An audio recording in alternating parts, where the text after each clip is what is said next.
all begins when we see two superheroes, Utopian and Flair. They are in San Diego, inspiring some children. While they are giving the 7 rules to be a superhero, Johnny's mother turns off the TV and tells him to go to bed. The little boy lies down, wishing he could move out of that boring city while playing with his action figure of his favorite hero. As he reads a comic, his mother tells him once more to go to bed and turns off the light. However, Johnny turns it back on using his mind, which surprises him. He realizes the light turns on and off by itself until a blackout occurs. After this, Johnny looks at a toy truck and makes its lights turn on and off at will, making him very happy. He then makes the street lights in his neighborhood turn on and off, all from his bed. He discovers that by concentrating hard, he can also make them explode, just like his TV. As you can imagine, Johnny is the protagonist of this story. Later, on the way to school, Tommy asks Johnny if he saw that Utopian was on the news. However, Johnny doesn't pay much attention and tells him he has new powers, demonstrating by turning all the streetlights red so they can ride their bikes. When they arrive at school, Dave, a bully, mocks Johnny and Tommy, so Johnny makes his loudspeaker explode. He then controls the school bell, scaring Tommy. Johnny admits he doesn't know how he got his powers, and Tommy tells him he's a superhero, news that excites them both. Tommy then says he wants to be a superhero photographer and tells the story of how the first people got their powers after visiting an island. They reason that Johnny's dad must be a superhero for him to have powers, which surprises Johnny since he knew nothing about his father. Tommy asks Johnny to let him take pictures, and Johnny agrees. Later, a girl named Janice approaches them in the cafeteria and asks if they were watching the hero known as Flair, adding she wishes to see a hero in real life. They mention she might get to.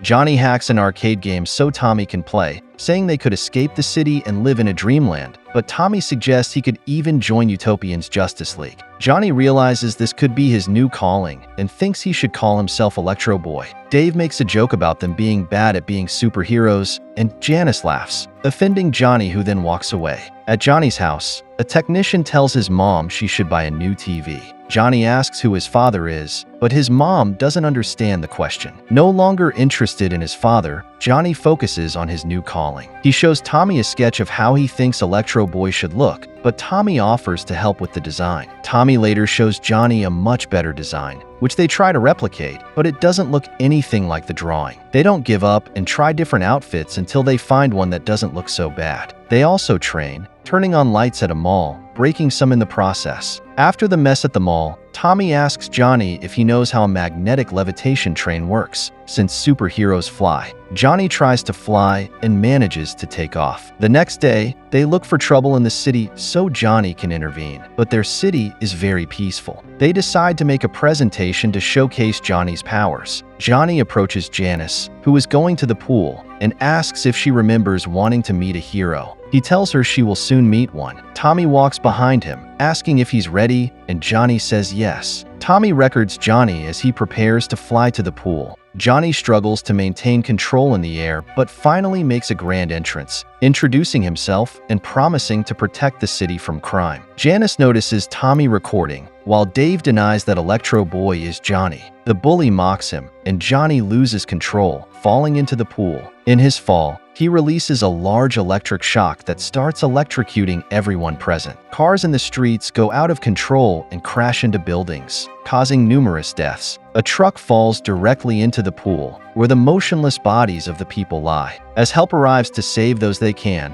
paramedics discover a boy in critical condition but manage to rescue him. Later, Johnny accidentally electrocutes another man when handed a cup of coffee and realizes he can't control his powers. Tommy tells Johnny that what happened was terrible. Johnny admits that although he caused it, it wasn't his fault, which Tommy understands. Johnny wonders what he should do with his abilities. Soon after, Johnny sees an ATM nearby spitting out money. He takes advantage of the situation and withdraws more money. He admits to Tommy that he caused the pool incident on purpose, explaining his plan to leave the city and become a super, but a villain, one who puts pineapple on pizza. Later, in the maximum security prison, people are shown where the supervillains are held. In the midst of this, Johnny steps out of his cell, saying he'll have a good time with his girlfriend when he gets out. The guards ask if he plans to return, but he says he has no such plans. He unlocks his security vest and changes into his regular clothes. He asks a guard why they don't clean the vests, but the guard explains they would need to update the control system, which wouldn't affect their backup system. After this procedure, Johnny promises to behave and leaves the prison. As he exits, they tell him about Mats, the most famous supervillain. Johnny finds it strange that a villain outside is doing charity work for the villains in prison. Johnny manages to leave the prison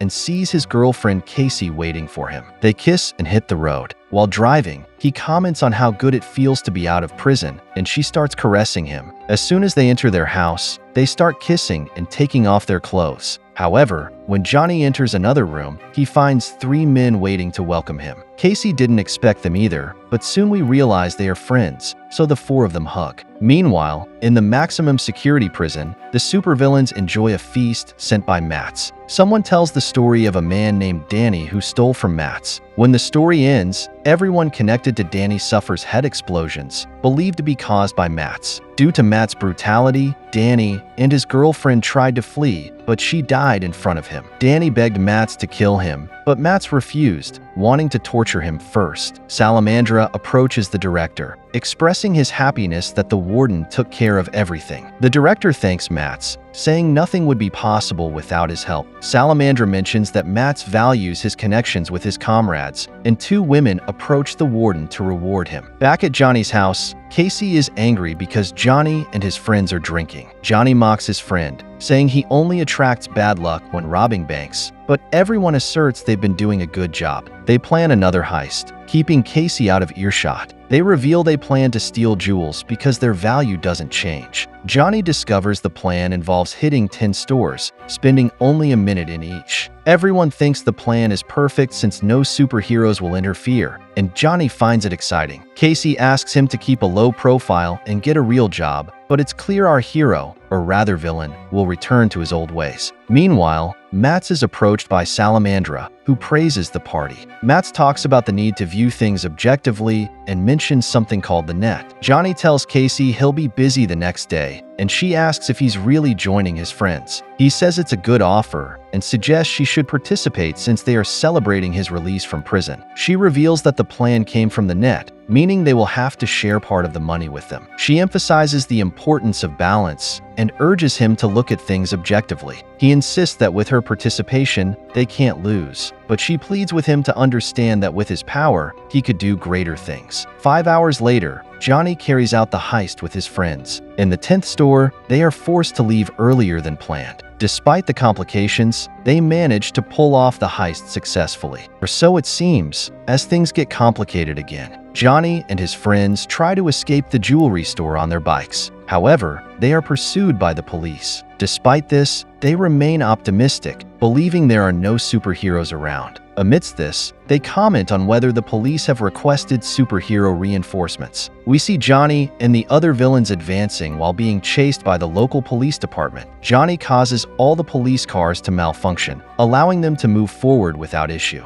As they go through a tunnel, they encounter a police ambush on the other side. They don't slow down, thanks to Transmit, who helps them evade the police. Meanwhile, at her restaurant, Casey sees Johnny fleeing from the police, which distracts her and causes her to scare 2 customers while delivering their drinks. Johnny asks his friends if the heist was planned by the net, but he gets no answer. Amidst this uncertainty and chaotic situation, Johnny complains about not wanting to return to jail so soon. During this discussion, the villains notice that the police have brought in a superhero called Mountain Man. Despite being chased by the giant, they try to keep moving forward, but the hulking hero eventually stops them. Johnny tries to surprise his opponent, managing to harm the giant for a brief moment. Unfortunately, the other villains also attack, intending to defeat him. Through a series of unfortunate events, Mountain Man is hit by planes and burned by chemicals, leaving him immobilized. The villains continue moving, only to be attacked by another superhero named Rubberball, who even takes the time to pose for photos with his fans. Johnny is impressed by the constant appearance of new superheroes, but quickly focuses and tries to attack Rubberball. However, he fails due to Rubberball's speed. The villains notice that Rubberball is also harming civilians, but he does so with the confidence that he will defeat the villains. In a way, His words become a self-fulfilling prophecy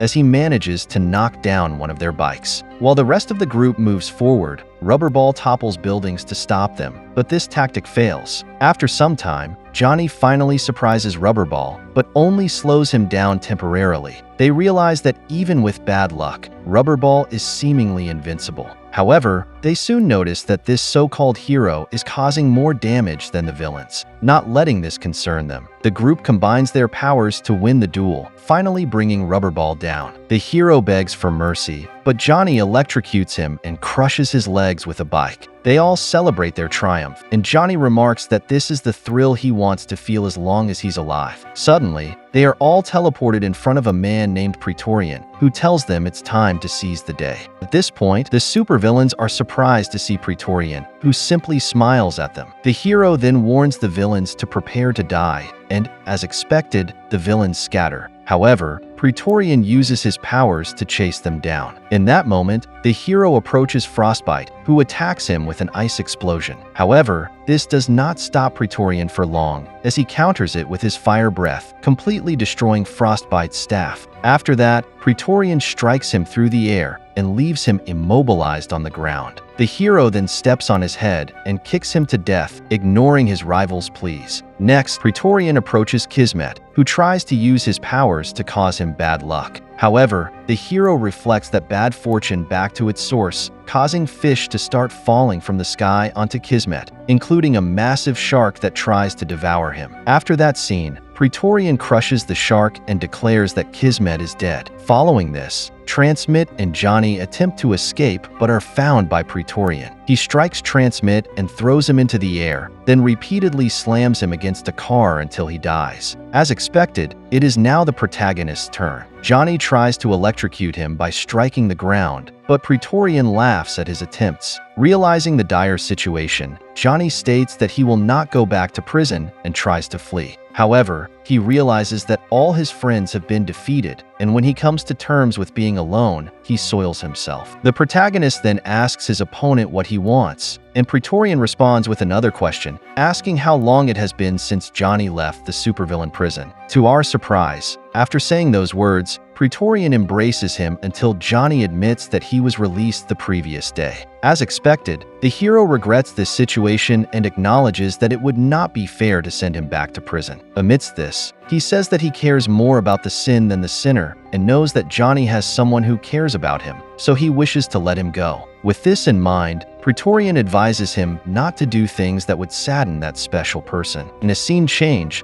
we see a woman relaxing on the beach when TK McCabe brings her the drink she ordered. She then asks him what he will be doing later. He thanks her for the offer but mentions that he already has a girlfriend. At that moment, he uses his powers to steal the woman's car keys. Just then, another guy sees him using the keys and tells his friend. When the man arrives at the woman's sports car, Carmine calls him, but he can't answer because a hero named Gladiator shows up to stop the theft. In another scene, we see two guys known as the Diesel Brothers getting angry while gambling and starting a fight, surprising everyone around. However, after the rough fight, they laugh and recall that Carmine had told them not to fight unless they were making money from it. At that moment, they receive a call from the guy, and both mention that it's a bad time. Next, we see Carmine telling Casey that he is glad she could attend the meeting. We can see that he is happy to see her again, but he mentions that he doesn't want to visit her in San Francisco. After that, Johnny introduces himself, and Carmine explains that he is someone who likes to keep a low profile. When Johnny tries to touch a washing machine, Carmine warns him not to damage it, which displeases the protagonist. He then asks Casey why she told the old man about his powers, but she says she didn't even mention it when talking about it with Carmine. Following this, the old man tells Johnny about his past and how Chicago is the birthplace of supervillains. Casey then mentions that the first supervillain from Chicago was Heat, meaning the old Carmine, who broke ties with the Mafia and united villains in similar circumstances. After learning this, Johnny discovers some of Carmine's objects that are extremely powerful and is surprised to find out that Carmine doesn't have superpowers. When the old man realizes his surprise, he mentions that in his time, superpowers were not necessary.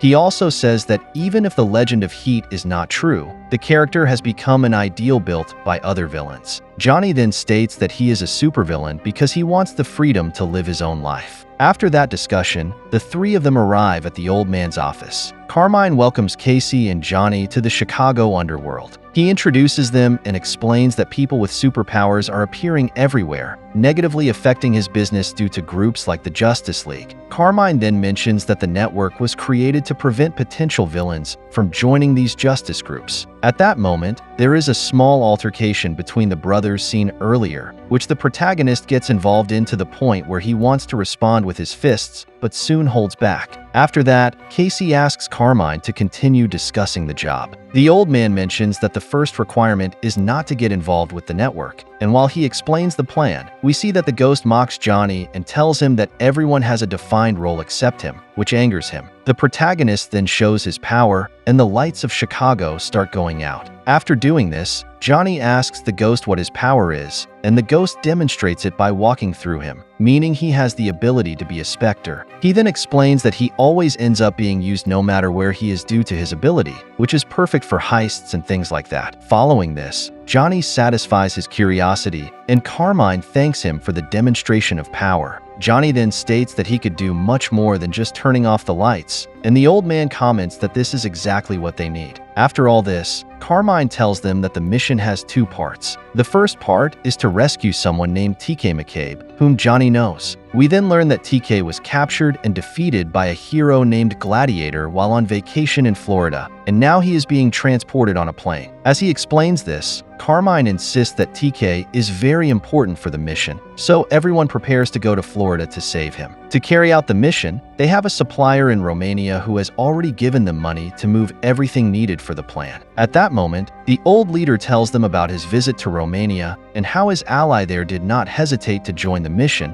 which allowed them to secure funding. As expected, all the villains are excited to start, and Carmine adds that the timing couldn't be better because Mats has all the well-known villains occupied. Johnny then comments that he is happy to avoid the network members, and Carmine tells them to go to Florida, and when they return, he will inform them about the rest of the plan. He adds that this could be the biggest plan he has executed in 75 years, and that he would like to see it succeed as part of his grand legacy. When the protagonist hears this, he asks what he means by that, mentioning that in most newspapers, he is shown being captured, which is certainly not very grand. When the old man hears this, he gets upset and starts shouting, but fortunately, his shouting is interrupted by the sound of a train. Meanwhile, on a Supermax organization plane, the guards are mocking TK, who is trapped and being tortured. However, Gladiator enters the scene, observes the guards, and tells them that he will be coming with them on the plane because he needs to return to headquarters. At that moment, one of the guards tells TK that he has the worst luck to be captured by the most powerful superhero in the Justice League. At the same time, elsewhere, we see Carmine entering a plane rental office and heading straight to the reception. At that instant, he is informed that he must wait for his aircraft to arrive. Just then, Johnny enters and says they need to call 911 because someone has been caught by a plane's propeller. Because of this, the receptionist leaves, and both Carmine and Johnny follow her, passing by the man who has been killed by the small plane. They then walk towards a larger plane where Ghost is already waiting for them, though he's not alone, as the Diesel brothers also join them on the plane, excited about their departure. Afterward, Johnny meets Carmine in the cockpit as they prepare for takeoff. At that moment, the old man tells him not to worry, but Johnny mentions that he lives for these kinds of situations. The old man then hands Johnny the aircraft manual with cable diagrams for him to study and advises him not to compare his powers with others, as it would drive him mad. Finally, the old man says that it's best to find one's own style, though the protagonist mentions that he was born with style. Back on the other plane, we see a Supermax guard sensing a small energy wave as Carmine flies over their plane. At that moment, the old man asks Johnny if he can disable the restraint device keeping TK trapped, but Johnny says it's impossible, so the crew prepares for Plan B. While the Supermax plane tries to communicate for help, Johnny disables their communications, and we see Ghost along with the Diesel brothers launching themselves at the target plane. As a result, Gladiator, who was traveling above the ship, hears and sees them in shock. Following this, the older brother tries to attack the hero but receives a punch in the face that dislocates his jaw. However, he tells Ghost that he has gotten rid of the hero. Upon receiving this signal, Ghost heads towards the Supermax plane and prepares to confront the guards inside. Meanwhile, Gladiator returns to the top of the plane and punches Roddy, one of the brothers, and while doing so, asks who he is, and continues to beat him relentlessly. However, the brother manages to get away, and his jaw heals automatically. Gladiator then says that he hates that kind of power, and the battle continues. Meanwhile, Ghost gets shot, but simply lets the bullets pass through him and responds by shooting his opponents. He then tells TK that he is there at Heat's request, and that they obviously plan to save him.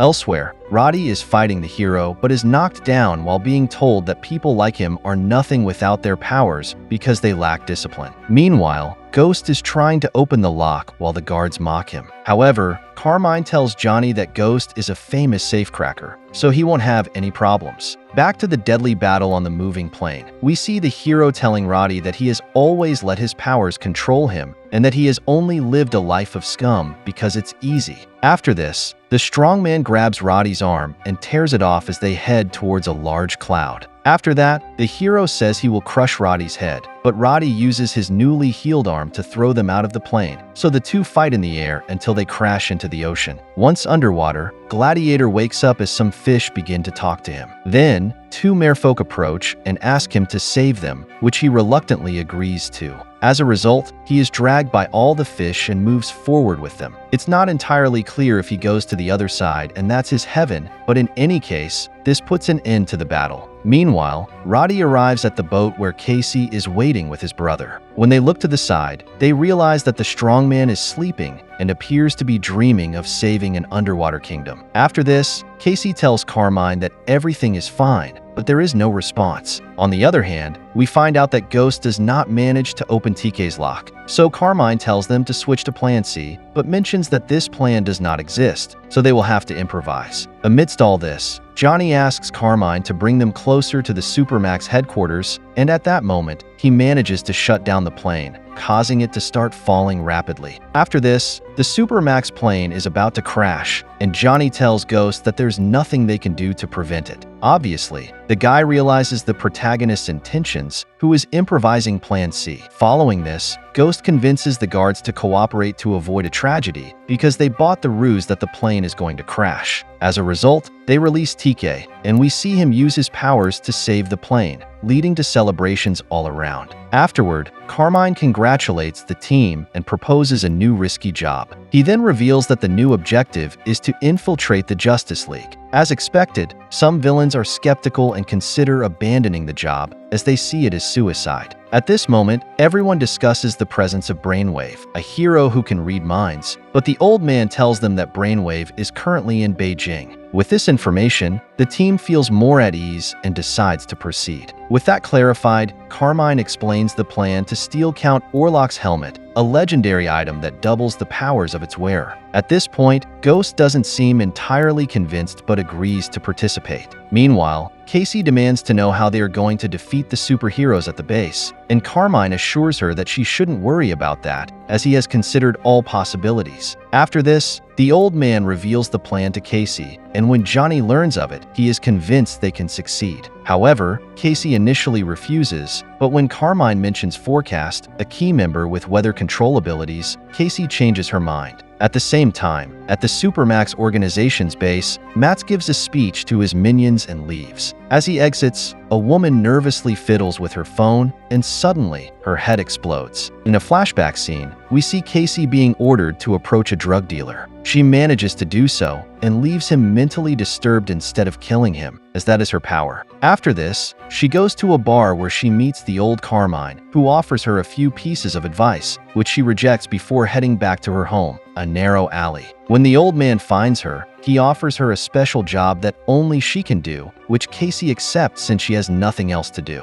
Returning to the present, at the Plaza Hotel, Johnny and Casey check in as a fake couple. While Johnny is excited, Casey is not equally thrilled. As they prepare to go to bed, they receive a call from Carmine, which Johnny ignores. Later, outside the Justice League base, the group of villains is working in a sausage truck. At this moment, Ghost asks Casey to provide a pleasant moment if their enemies try to kill him, since she has the power to create illusions and subdue her rivals based on that. Meanwhile, at the Justice League base, the superheroes gather for a meeting, and Carmine declares that it's time for the operation to begin. In a scene change, we see a cemetery in Pittsburgh where a couple encounters something unexpected. zombie bodies rising from the ground and heading towards them. At this moment, a necromancer controls them and then flies away. Following this, we see the zombies starting to use bicycles and forming a large, coordinated group. Meanwhile, the superheroes head to Pittsburgh due to the reports of the undead, which leaves the Justice League base empty. Thus, Johnny and his group, along with Casey, head there to disable the security system and erase surveillance footage. In Pittsburgh, the zombies approach people, and Forecast and TK see them as the superheroes get closer. Returning to the main group, we observe Johnny, the Diesel brothers, Carmine, Ghost, and Casey searching for Count Orlok's helmet. After a while of searching, they finally find it and are excited. At that moment, a person named Praetorian hears Carmine talking about the need to leave before the superheroes realize the zombies are fake. Praetorian then seeks out the intruders and soon notices that the magical helmet is moving on its own, so he quickly destroys it, though he comments that the items in the display cases are obviously fake. He adds that the real ones are in a vault beneath the subfloor, and with this information, Ghost hurries to that location. Meanwhile, Praetorian knocks out Casey, exposing the rest of the team and allowing the hero to see them. He then recognizes the protagonist, whom he had previously let go. After this, the hero begins to attack the main characters, but Johnny protects Casey, and Carmine tells the group that they need to escape. At that moment, Praetorian unleashes his powers, killing civilians in the process. Meanwhile, Ghost searches for the helmet in an underground warehouse and encounters a danger signal that triggers an alarm. Back to the fight, Praetorian shoots at Johnny while Carmine and Casey hide. At the same time, in Pittsburgh, superheroes face zombies but discover that they were being controlled by a necromancer. Utopian chases down the culprit and defeats him effortlessly.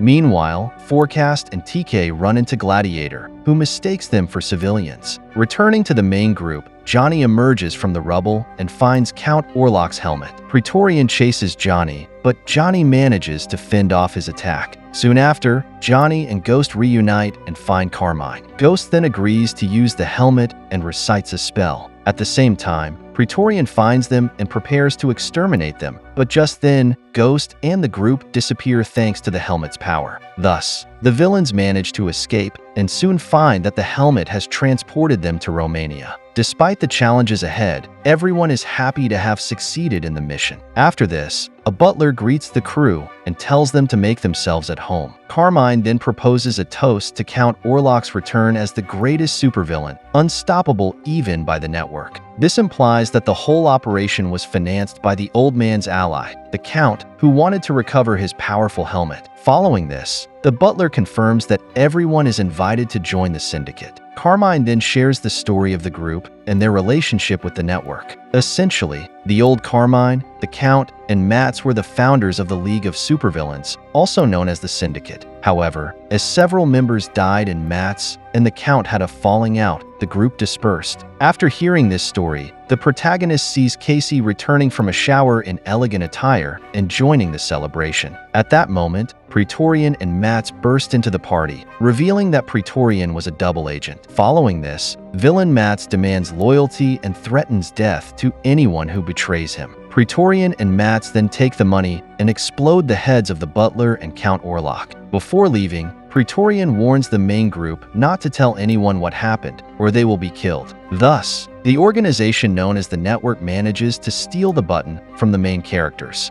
After the recent events, Johnny and his team are understandably depressed because Mats and his organization, the Network, have just humiliated them, not to mention the death of Count Orlok, who appeared very briefly but whose death was undoubtedly quite brutal. Following this, we see Ghost and the Diesel brothers in a confrontation, but the Time Controller intervenes to separate them. Meanwhile, Johnny laments that the heist didn't go as planned. Later, Johnny and Casey are driving in their car, and she appears emotionally distressed. When Johnny notices this, he comforts her and proposes marriage, and she says yes. The next day, Johnny is kidnapped by his friends for a bachelor party. As a result, Johnny agrees to pull off one last heist to get money for Casey. So, along with his team, he robs ATMs and flees from the police. As before, Praetorian chases them, and ultimately, Johnny experiences both bad and good luck. He manages to evade Matt's ally, but comes face to face with Gladiator and is beaten up. Following this, we see Gladiator and Praetorian reconciling while Johnny is sent back to Supermax prison. At the same time, Casey tries to call Johnny but gets no response, and she gets angry, assuming the worst. She then finds the vows in Johnny's suit, where he thanks her for changing him, but Casey mentions that he hasn't changed at all. 5 years have passed since then. Praetorian is acquitted of his crimes, but quickly faces backlash online. Meanwhile, the old Carmine, who is still alive despite his age, makes a lot of money in Las Vegas, but is then threatened and told he must come up with $100 million in 30 days. Casey continues to work at her restaurant and naturally rejects Johnny when he tries to apologize. In the midst of this, Carmine enters the restaurant seeking help. Following the previous events, we see Johnny reading in his diary about his fantasy of becoming Electro Boy and joining the Justice League. Meanwhile, Carmine is sleeping, worried about the casino scam, and Casey isn't feeling well. As expected, Johnny fears the consequences if they can't pay off the debt, but Casey suggests getting Carmine out of the country. After this, Johnny continues reading about Electro Boy and smiles. Meanwhile, Carmine and Johnny visit seeking help, but the guy initially refuses. However, he agrees when Johnny asks him to do it for Carmine. On the other hand, TK leaves his job and Johnny recruits him for the team. And of course, the weather controlling guy also joins. Later, the protagonist meets the Diesel brothers, who are fighting in a cage, and plans to recruit them. At the same time, elsewhere, we see Casey looking for a fake passport and feeling depressed because time is passing and no one remembers her villainous past. Subsequently, we witness TK, Carmine, the Diesel brothers, Phantasma, and Forecast joining Johnny to carry out a plan and save old Carmine's ass. So, with everyone gathered, they get to work, and that same night, the protagonist meets with Gladiator, who had apparently agreed to a meeting with Johnny through an app. However, Gladiator realizes something is wrong and decides to leave. Before he can do that, the protagonist mentions that he knows his identity and secrets, so the bald guy is forced to stay and listen to Johnny's plan, thus making him the final member of the team. Johnny explains that Matt's opened a casino on an island in Japan,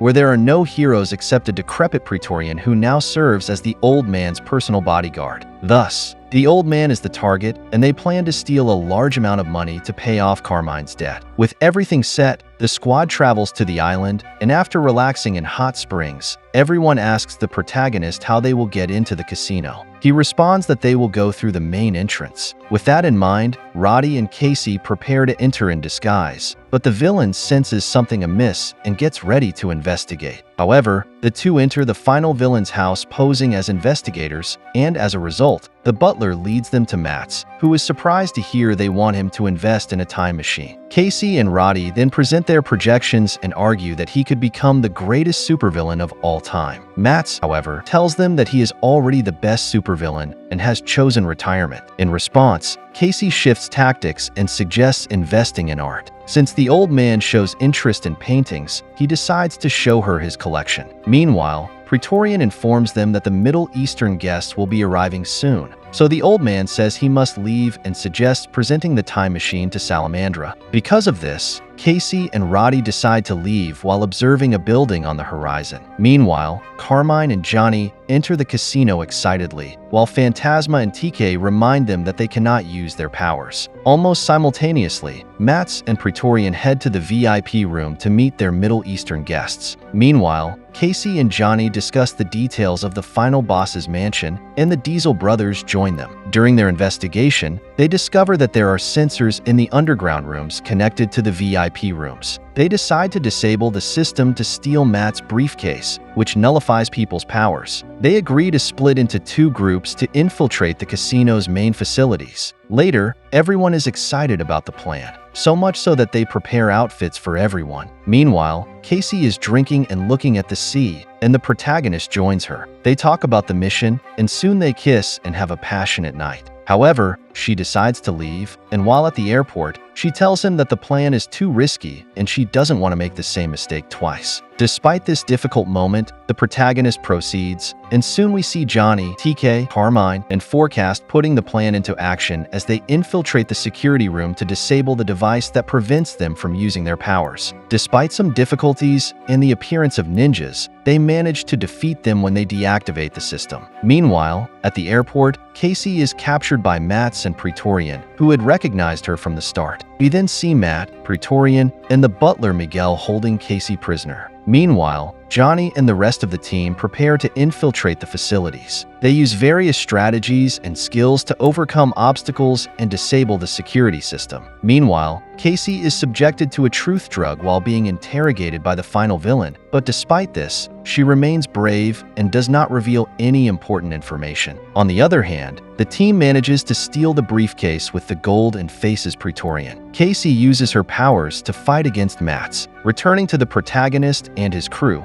we see them being overpowered by a deteriorated Praetorian, who then faces Gladiador. Gladiador reveals that he was disguised to help Carmine's group. As expected, Gladiador wins the battle. Meanwhile, Mats continues torturing Casey until he blows her head off with his powers. At this point, the villain discovers that Praetorian has been defeated and his mansion has been destroyed. After this, Casey reunites with Johnny and the rest of the team, and they decide to leave. Thus, Mats realizes that the bloody sequence where Casey loses her head was just an illusion created by her, and the person who actually lost their life was Miguel. After this, the main team praises Casey for her bravery and then celebrates because the mission was a success. Each one receives their share, the old man manages to pay off his debt, and everyone decides to retire, with each finding their own path in life. However, old Carmine tells us that after the heist, Mats didn't rest until he found those responsible. That pursuit lasted a year, but the protagonist managed to make a despicable bigwig pay for it, namely Salamandra, who was killed by Mats for being considered the mastermind behind the robbery of his mansion. This left Mats satisfied with the outcome. After all this, we discover that the protagonist and Casey are happy, to the point that he proposes to her again. She says she will think about it, but clearly, she will say yes. And that concludes the summary. If you liked it, comment superhero in the comments box so we know you made it to the end of the video. Don't forget to subscribe, hit the notification bell, give us a like, and see you in the next video.